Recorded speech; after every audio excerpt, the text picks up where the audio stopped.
Hello everyone, कैसे हैं आप सब लोग। आई होप आप लोग अपने घरों पे सेफ होंगे। तो जैसे कि आप सभी बच्चों को पता है, जेकेएसएसबी के द्वारा होम डिपार्टमेंट की वाटर पोस्ट जो एडवर्टाइज करी गई थी, तकरीबन 300 के करीब ये पोस्ट जो है वो एडवर्टाइज करी गई है। उसके बाद कई सारे बच्चों का सिर्फ यही मैसेज आ रहा है कि सर इसका सिलेबस क्या हो सकता है। तो आज हम लोग इसी पे डिटेल में बात करेंगे, किन किन चीज़ों का आपको ध्यान रखना है, पेपर कब तक हो सकता है उस पर भी मैं बात करूंगा। एलिजिबिलिटी को लेके आप लोगों को पता है, हम लोगों ने पहले भी बात उठाई थी कि जम्मू कश्मीर में अनएम्प्लॉयमेंट काफ़ी ज़्यादा है। उसको ध्यान में रख के ग्रेजुएशन जिन बच्चों ने करी है उनको एलिजिबल कर देना चाहिए। लेकिन फिलहाल कई बच्चे ऐसे भी थे जो हमें मैसेज कर रहे हैं कि सर हम लोगों ने सिर्फ 12th करी हुई है और हम लोग इसकी तैयारी शुरू करना चाहते हैं, हम लोगों को भी प्लीज़ गाइड करो और हम लोगों को बताओ कि इसके लिए कैसे करना है। तो आप लोगों के लिए मैं ये वीडियो लेके आया हूँ। पूरा डिटेल में हर एक चीज़ को डिस्कस करेंगे।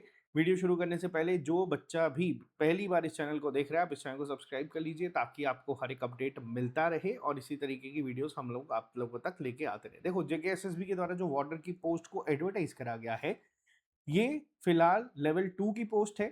इसके लिए अभी सिलेबस आना बाकी है।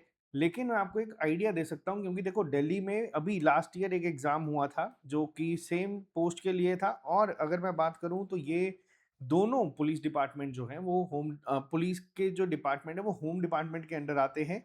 और दोनों जो हैं, आप लोग मान के चल सकते हैं कि किसी हद तक आपको लगभग सेम सिलेबस ही देखने को मिल सकता है। तो आज हम लोग उसी पे पूरी बात करेंगे, क्या सिलेबस हो सकता है।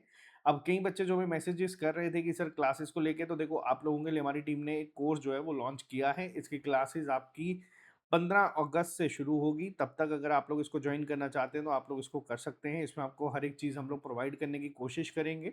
जब तक ऑफिशियल सिलेबस नहीं आता तो जो चीज़ें कंफर्म सिलेबस में रहती हैं, जैसे जे जीके एक्सेट्रा, वो हम लोग इसमें पहले स्टार्ट करेंगे। और आप लोगों को बता दूं, यहाँ पे जो भी स्टार्टिंग के 100 बच्चे होंगे उनको 50% डिस्काउंट मिलेगा, यानी कि तकरीबन 500 रुपये में आपको ये पूरा कोर्स मिल जाएगा। टेस्ट सीरीज वगैरह सब इसमें इंक्लूड रहेगी, ठीक है। तो ये आप लोग कर सकते हैं। अब अगर मैं बात करूं जेकेएसएसबी वाटर पोस्ट के सिलेबस के बारे में, तो मैं आपको बताता हूं कि दिल्ली में क्या सिलेबस रहा था। और हायर चांसेस हैं कि आपको जम्मू कश्मीर में भी ये देखने को मिल सकता है। वहां पे बेसिकली क्या था, 5 सेक्शंस थी, ठीक है। वहां पे 5 सेक्शंस थी, जिसमें सबसे पहले आप लोग देख सकते हैं general awareness.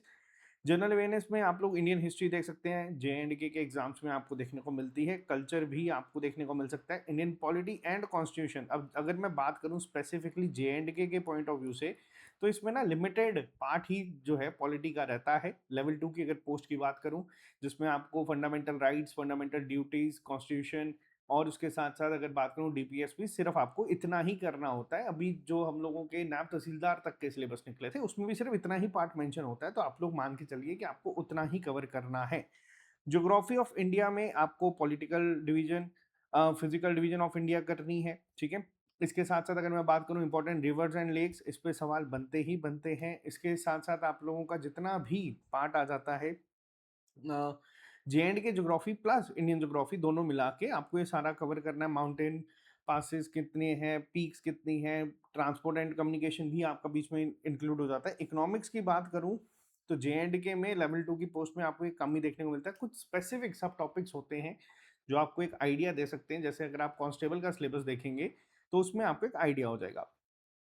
Scientific research and innovations यहाँ पे आपको करनी है। जैसे इनोवेशंस की बात करूँ तो मेजर डिस्कवरी किस किसने करी है, पॉपुलर पर्सनालिटीज़ की सवाल यहाँ पे बन सकते हैं। फेमस लोग जो हैं इंडिया प्लस वर्ल्ड के, आपको वो करने हैं, जिसको हम लोग स्टैटिक जीके कहते हैं इन शॉर्ट।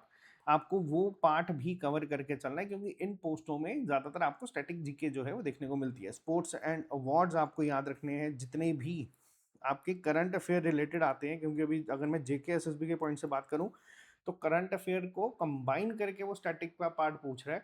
तो ये अब पेपर थोड़ा सा आपको ज़्यादा ध्यान से पढ़ना पड़ेगा। ऐसा नहीं है कि लेवल 2 की पोस्ट है तो ऊपर ऊपर से पढ़ लिया कि सचिन तेंदुलकर की स्पोर्ट्स से रिलेटेड है तो आपका पेपर हो जाएगा, ऐसा नहीं है। अब आपको करंट अफेयर्स को ध्यान में रखना है, साथ में जो भी पर्सनैलिटीज़ स्पोर्ट्स की फेमस हो या फिर अवार्ड्स विनर हो, स्टैटिक फॉर्म में भी याद रखना है। जैसे पहली बार भारत रत्न किसको मिला था, ठीक है। पहली बार आप लोगों का अर्जुन अवार्ड से रिलेटेड सवाल पूछे जा सकते हैं जो रिसेंटली न्यूज़ में होते हैं। तो ये आपको अब थोड़ा ज़्यादा अवेयर होकर सेक्शन को प्रिपेयर करना होगा। वो जो ट्रेडिशनल अप्रोच थी वो खत्म हो चुकी है, ठीक है। आर्ट एंड कल्चर और ये जो स्टैटिक जीके आप लोग देख रहे हैं इसमें सब कुछ आ जाता है आपका, जिसमें कि अगर हम बात करें एवरीडे साइंस आपकी इसमें पूछी जा सकती है, जो बेसिक बेकिंग सोडा का फॉर्मूला क्या होता है, बेसिक बेसिक चीज़ें आपको इसमें ध्यान रखनी है।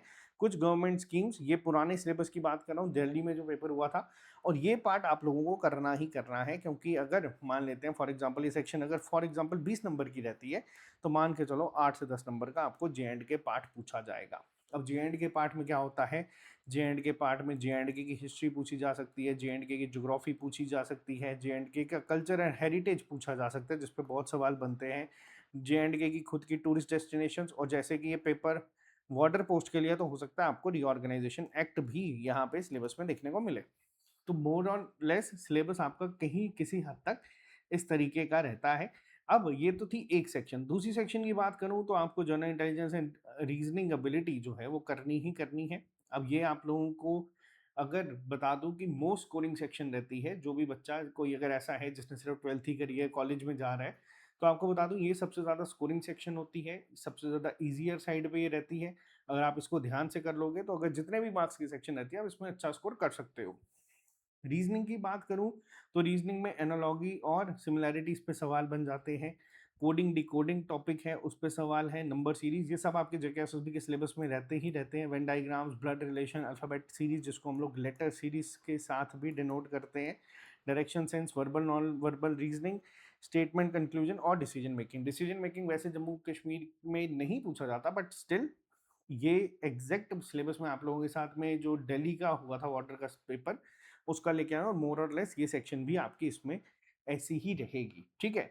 और ये सेक्शन सबसे ज़्यादा स्कोरिंग सेक्शन है, आप लोगों को बता देता हूँ, ठीक है। और ये मैं ही खुद कवर करवाऊंगा इस पूरे कोर्स में जब ये स्टार्ट होगा।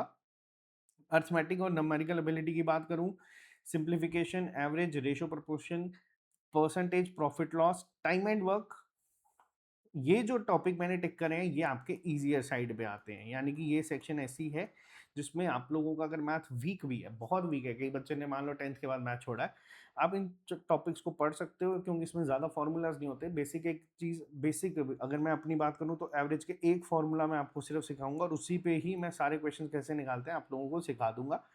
ये जो टॉपिक आप लोग यहाँ पे देख रहे हैं ये मोस्ट स्कोरिंग सेक्शन है, जिसमें आप लोग आसानी से कवर कर सकते हो और निकाल सकते हो, ठीक है। उसके बाद एक सेक्शन आती है जो आपके थोड़े से मॉडरेट लेवल पे आ जाते हैं, time speed distance, simple and compound interest, mensuration और नंबर सिस्टम। ये क्या टॉपिक्स हैं, ये टॉपिक ऐसे हैं जिनमें आपको थोड़ा ज़्यादा ध्यान लगाना पड़ेगा, ज़्यादा समझना पड़ेगा और फिर इसको करना पड़ेगा। इसमें एक फार्मूला से ज़्यादा फार्मूलाज होते हैं, जिसमें कई बार बच्चों को वो चीज़ दिक्कत दे देती है। और ये जो आप यहाँ पे देख रहे हैं ना डेटा इंटरप्रिटेशन, इसमें क्या होता है, इसमें आपको 4 से 5 सवाल देखने को मिल जाएंगे, लेकिन इसमें जो कंसेप्ट यूज होता है वो एवरेज, रेशो, परसेंटेज, इन्हीं का होता है। तो ये भी एक स्कोरिंग सेक्शन में ही कंसिडर किया जाता है। अगर आप लोगों ने ऊपर वाली सेक्शंस को अच्छे से कवर कर लिया है तो आप इसमें भी स्कोर कर सकते हो, ठीक है। और ये सेक्शन भी पेपर में रहेगी। और एक और सेक्शन आती है इंग्लिश। इंग्लिश की बात करूँ तो इंग्लिश में अ, पिछले कुछ एग्जाम्स में जेकेएसएसबी ने पैटर्न चेंज करा है। पैटर्न चेंज करने के बाद काफ़ी सारी चीज़ें ऐसी हैं जो नई इंट्रोड्यूस हुई हैं, जिसमें आपको सवालों को थोड़ा सा घुमा के पूछा जा रहा है, तो उसके लिए आपको पहले इनके कंसेप्ट क्लियर होना ज़रूरी है, तो वो आपको ध्यान रखना पड़ेगा। और यहाँ पे मैंने आपको बताया ना कि इस एग्ज़ाम में दिल्ली में 5 सेक्शंस थी, 5वीं सेक्शन यहाँ पे हिंदी थी, और मुझे नहीं लगता जम्मू कश्मीर में हिंदी या उर्दू का सेक्शन को ऐड किया जाएगा। तो आप मोर और लेस मान के चलो कि अगर 5वीं सेक्शन आएगी तो वो कंप्यूटर अवेयरनेस की यहाँ पे ऐड होगी। और कंप्यूटर अवेयरनेस में भी आप लोगों में अगर कोई बच्चा पुराना है या जिसको पहले की नॉलेज है, तो उसमें जेकेएसएसबी ने भी लेवल बढ़ा दिया है। तो इस बार ऐसा नहीं है कि लेवल 2 की पोस्ट के लिए पढ़ना पड़ेगा, आपको थोड़ा सा ज़्यादा डिटेल में ज़्यादा कंसेप्ट को बिल्ड करके चीज़ों को करना पड़ेगा, ताकि पेपर में अगर प्रैक्टिकल बेस्ड क्वेश्चन पूछे जाए तो वो आप लोग निकाल सकें। तो वो तो हम लोग जब स्टार्ट करवाएंगे तो हम लोग, हमारी टीम उसको सारा कवर करवा ही देगी। लेकिन जो बच्चे कह रहे थे कि सर हम लोगों को शुरू करना है क्योंकि हमारे लिए ये गोल्डन अपॉर्चुनिटी है, ऑब्वियसली अगर आप लोग सिर्फ 12th के हो, अगर मैं एक बात कहूँ, और जैसे कि गवर्नमेंट ने ग्रेजुएशन वालों को इसके लिए एलिजिबल नहीं रखा है, तो ये आपके लिए गोल्डन चांस ही है, क्योंकि अगर ये यहाँ पे ग्रेजुएशन के बच्चे एलिजिबल हो जाएंगे तो मैक्सिमम पोस्ट ऑब्वियसली वही लोग लेके जाएंगे, ये एक सच है। बहुत मुश्किल हो जाता है कि एक 12th पास बच्चा और एक ग्रेजुएशन करे हुए बच्चे के बीच में आपस में कम्पीट करना। लेकिन अगर आप लोगों को लगता है कि आप लोग ये कर सकते हो और ये आपके लिए एक बहुत बड़ी अपॉर्चुनिटी है, तो आप लोगों को इसकी तैयारी शुरू कर देनी चाहिए, बिना टाइम वेस्ट करे। हमारे एंड से हम लोग इसको मैंने आपको बताया कि 15 अगस्त से शुरू करवाएँगे बॉर्डर की क्लासेस को। आप लोगों को एक सिलेबस का ओवरव्यू मैंने यहाँ पे दे दिया है कि किन-किन चीज़ों को आपको ध्यान में रख के चीज़ों को शुरू करना है। बाकी हम लोग डिटेल में करवा देंगे। अगर आप लोगों को हमारे साथ करना है, तो एक नॉमिनल सी फीस पे आप लोगों को पूरा का पूरा जो है पेपर, ये पूरा कोर्स हम लोग जो है प्रोवाइड कर देते हैं, जिसमें टेस्ट सीरीज़ भी इसमें इंक्लूडेड होगी और ये सिर्फ स्टार्टिंग के 100 बच्चों के लिए ही अवेलेबल रहेगा और उसके बाद ये हम लोग हटा देंगे। और जो बच्चे कह रहे थे कि सर बॉर्डर का एक्सपेक्टेड सिलेबस क्या हो सकता है? तो देखो ये ही सिलेबस ज़्यादा और कम बहुत हद तक चांसेस हैं कि 75% तो यही रहने वाला है। तो आप लोग पहले ही अगर एज लेना चाहते हो तो आप लोग तैयारी शुरू कर दो। क्योंकि कांस्टेबल में भी अभी तक जो है ऑफिशियल सिलेबस नहीं आया है, लेकिन हम लोगों ने पुराने सिलेबस का ही ऑलमोस्ट 85% सिलेबस कवर कर दिया है। और अगर अगस्त स्टार्टिंग तक ये नहीं आएगा तो हम लोग रिमेनिंग 15% भी इसका ख़त्म करवा देंगे। तो यही चीज़ है, एक एज लेने के लिए आप लोगों को तैयारी पहले शुरू करनी पड़ेगी। अगर आपका बहुत वीक है सारा का सारा, क्योंकि कई बच्चे ऐसे होते हैं जिनका काफ़ी टाइम से पढ़ाई छूटी होती है, तो अगर आपको करना है तो आप इसको जॉइन कर सकते हैं। आपको डिस्क्रिप्शन बॉक्स में इसका लिंक मिल जाएगा। बाकी ऑल द वेरी बेस्ट। जो बच्चे एक्सपेक्टेड सिलेबस माँग रहे थे, आप लोगों को बता दिया कि ये एक्सपेक्टेड सिलेबस रहेगा। मेहनत शुरू कर दो, टाइम वेस्ट मत करना। बाकी मिलते हैं जल्दी नए लेक्चर के साथ, और अगर आप इस चैनल पे नए हैं, इस चैनल को सब्सक्राइब कर लीजिए ताकि आपको हर एक अपडेट मिलता रहे।